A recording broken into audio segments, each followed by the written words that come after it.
Welcome, guys, to another episode of the WSXM podcast, where our United Africa is an undisputed Africa. So let's get into this. Mr. Beast went to Africa a while back and he created 100 wells and he got a lot of backlash. And people have been saying, I watched his video. I'm going to put the link in the description for the Mr. Beast video where he did the 100 wells in Africa, and you can go and check it out. But anyway, let's go back to this. So he went and he created some wells in Kenya and other African countries, and then he's getting backlash on it. But before we get into it, look at this video. Look at this video and then we discuss it. Boom. The teachers showed me where the students currently get their water, which is from this river. That's extremely unsafe to drink. This is where your students used to get water from? Yes.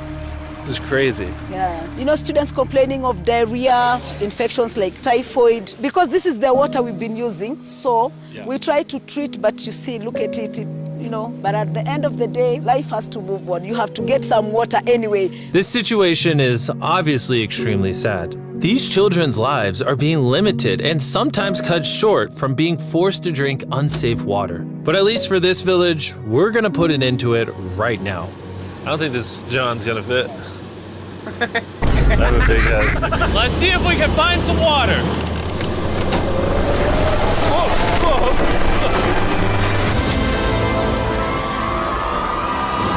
It is raining! It's beautiful! After the water comes out of the ground, it's fed into enormous barrels like this one. And once they're built into the water towers, all of the neighboring villages will not only have clean drinking water, but a pressurized water source as well, which in short means no more doing laundry and unsafe water. And pull! On a scale of 1 to Nolan's mom, how heavy is it? Nolan's mom times 2! Oh God. Dude, I'll push you off of this. All right, here we go, under control. We built 20 more wells in Kenya, and after we were done, Bro has another well in here. don't worry, I have more water in my other shoe. And just so you know how we built these first 29 wells, we used this giant drill to dig hundreds of feet into the ground, past the polluted sources and into an enormous aquifer of pure drinkable water. After that, we spent time installing pipes so that people all around Africa can access water from spigots like this one in Nairiri. Let's see how it tastes. Like water. It took me about a minute to fill this 5-gallon drum. So there in the video, you saw where these school kids and that area, where they're getting their water from. Right? So the state of the water. I think it's a little exaggerated, but I do think they do try to, they have things to help put in the water to help clear it up, but it's at the end of the day, it's still not clean water. So, and then as I said, the teacher said in the video, kids get diarrhea, and all the other sicknesses that comes with drinking unclean water and washing and bathing with that water.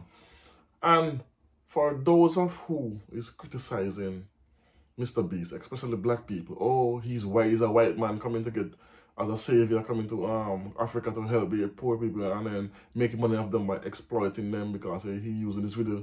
But what these people are forgetting, put yourself in these people's shoes. Matter of fact, how much of you people here, you have tap water in your house, you have running water in your house, and yet people still go to the supermarket and buy the big bottle of water, the big 5-gallon jugs to drink water. You don't have to drink that dirty water, use it to bathe, to wash, to cook, or to clean. So how is it you're gonna say what do you think the people who are getting the help, the people who got the well, what do you think those people are saying? You think they care about, oh, he's white, or he's black, pink, blue, or purple? The fact that they're getting clean water continuously, and this is not only like he come and give them clean water once. He built the well, it's sustainable, it's gonna last for a while, and he did this over different villages. So before now, what? Take a look at this other video, and then I'm gonna make a point to where you can understand me a little bit better. Boom. The 45th well, we realized this community had it even harder. Every time they need to get water, they need to take a treacherous mile-long hike through the jungle. And that mile-long hike also happens to be on a giant mountain. I wake up very early, about 4 o'clock, so that I can fetch water for the school. We are not safe fetching water here. That place is very slippery. Chances of getting an injury is very high. So while we worked on their well, the community took me to see how they currently source their water. You guys would have to make this trip how many times a day? 2 times. 2 times a day. Oh, wow. So a typical student would carry something like this? Yeah. Oh, God. If 200 students did this every day, how hard could it be? It could be very hard. Oh boy. Dang, this is very steep. We're just walking down this mountain forever. Every day. It was actually surprising how difficult this hike was. And these people go through all of that just to get to this spigot. That's water is still unsafe to drink. This is where you guys get your water from normally? Yes. And filled with water, these jugs can weigh up to 40 pounds, which is insane for these children to be carrying up this mountain. The ladies can carry 2 of those. Oh, I totally can as well then. And as soon as these jugs were filled, it was time to head all the way back up. Hurry up, let's go. He's not even sweating or anything. I got it. And now, instead of spending hours a day for unsafe water, their new well is only 10 feet away from the school. So, they can just fill it up here now. I'm too tired. Well, here in that video, well, it's the same video because I didn't want to play the whole entire video because Mr. Beast's videos are around 10 to 15 minutes. And I'm taking out pieces of it. So, look the distance those school kids have to walk. Before they go to school, they have to get up early in the morning, walk to where a mile with jugs in their hand and their head to go and fetch water, to come back, go to school after, finish school, come home, do that same trip again. In a mountain region that don't have no proper road. It's what do you have those people call? What they call it again? It's a path. So it's not really like it's a official road. It's hilly, it's rocky, so and the women in those villages is taking 2 of those drums that weigh over 40 pounds each. How much people in this side of the world, in America, because Europe, who is complaining and bitching about Mr. Beast building this well, how much of you would walk down the road, let's say from your house, walk from your house to your car with a 240-pound gallon jug of water? How much people is actually doing that? They get, even in the States, they get men, or even here in the Caribbean and other African countries, they get people to deliver this water. Most people don't carry this water themselves. Are you gonna complain? You know the relief it have for these kids. They can sleep a little longer in their bed. They don't have to worry about, I have to go put the water on my head to get up early in the morning before school, go fetch your water, walk a mile and back. 1 mile to, 1 mile from. With a jug in your hand. Then bathe. And it's not clean water. You keep forgetting this water is not 100% clean like our water that we have here. So, what do you think these people are saying when Mr. Beast come and give them the well? And a sustainable well. I have to repeat that. It's a sustainable well. It's not something that's going to break down after he leave or a year. That is guaranteed, according to the video, it's going to be there for at least 10 to 15 years without needing any maintaining. So, that's a plus. You have people, anyone who's watching this video, go in the bathroom where you have in your house, lift up the cover and look in the tank. That water that's in the toilet is cleaner than the water these kids were drinking. They get fetching from the river. Imagine that. The water you use to pee in is cleaner than the water they are drinking and bathing with. So how is it you can be in a high horse saying Mr. Beast is using these people, he's white and he's giving these people water as if he's a savior? Who are you to judge? What have you done? What have you done for your neighbor next door? Most people, I've been to the States, they don't know who they live next to, especially in the cities. I've been to New York. My sister lives in a 10th floor building. She only have one person she know in the entire building that have hundreds of apartments. So who are you to complain who don't lift a finger to help anyone? Are you going to come and talk about this man and say, do you know the joy these kids and these people feel who know they have clean water to wash, cook, bathe with and drink? You know, even the hospitals, the clinic, that in the video, he talk about the clinic that is using the same unclean water to help with birth. You know how much fatality they have from newborn because they don't have clean water? And you know how much kids get sick and died and they grow up malnourished, or they grow up with deficient, all kind of sickness and illness. So you know the purpose of clean water. We all know this.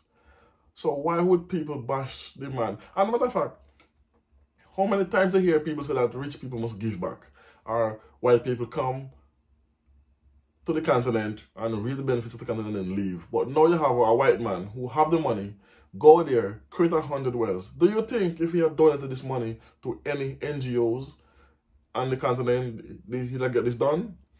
Look at there's so many red tape, you know, because when you have NGOs, you have directors and secretaries and this and that, and these people have to get, they're not doing it out of the free, so they really are getting paid. And I've seen video where NGOs, like when they donate money to a non-profit organization, these people who are running these organizations have big houses, cars that they're getting from these NGOs. So that's why I don't donate, because donation money don't go to the people, it goes to the pocket of who is running these non-profit organizations and flying over the place in first class and private jets, while the people with the money is actually far to help does not get help. So if he had taken the money he used to create this 100 wells, not only the 100 wells, he also put computers in the schools, fully computerized the schools, new chalkboards with projector. You don't know the big help these kids gonna have access to the internet, have access to the better work to, you know, to expand their horizon. So he's doing all this thing, and then people still gonna say, oh, he's exploiting. Who cares? The man said in the video at the ending, what all the money that's made from this video he did will go directly to build more wells in the continent. So by just watching the video, you're helping. So most people don't actually lift a finger to help. Give a dollar. No, they don't even give a dollar to their neighbor. If they see someone homeless on the street, they'll walk past them and they won't help them with a dollar. And you was the one who complaining about somebody who's actually doing something, spending their own money and making sure the work is get done. If I should ever have money like Mr. Beast, I'm going anywhere. I'm not gonna donate no money. I'm gonna go and do the job myself, physically, so you can see it. Because then you cut out the middleman, nobody get paid off, or nobody gonna rob, thief the money and all this.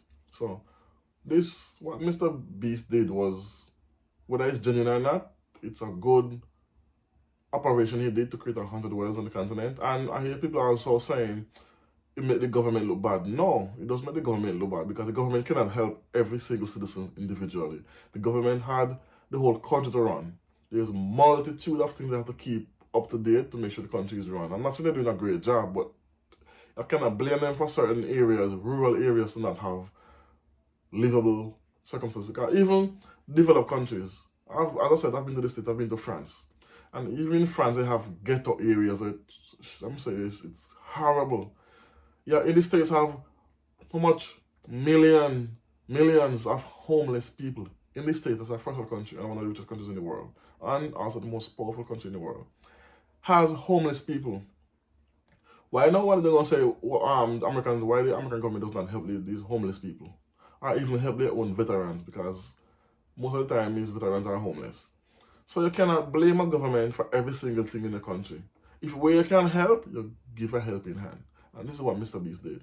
And now, I'm happy he did, because these people gonna have a better life by just having clean water. By just one simple thing. Just having clean water gonna change their lives.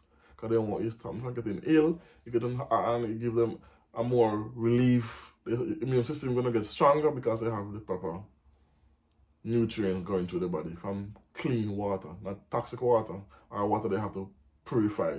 So big up to Mr. Beats. Go on, check out this video. I'll put the link in the description for you to go and see the full video in its entirety for those who want to see it. So thanks for watching. Don't know. Tell a friend, like, comment, share, and subscribe. Boom.